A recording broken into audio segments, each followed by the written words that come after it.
hindi ako makapaniwala na may flood control insertion si Senator Risa Hontiveros hanggang ngayon. Oo. Hindi ako makapaniwala kasi kahit na sinabi ko na sa'yo, kumbachero. Kahit sinabi kahit mo ako pa nagsabi.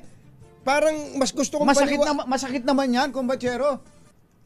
O sige, naniniwala na. Ayoko nasasaktan ka. Hindi kaya po hindi ako makapaniwala sapagkat si Senator Risa Hontiveros ay bumoto ng against doon sa BICAM report. Di ba, may ratification ng Senado.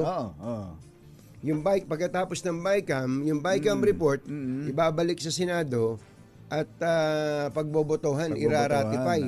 Dalawa silang hindi bumoto eh.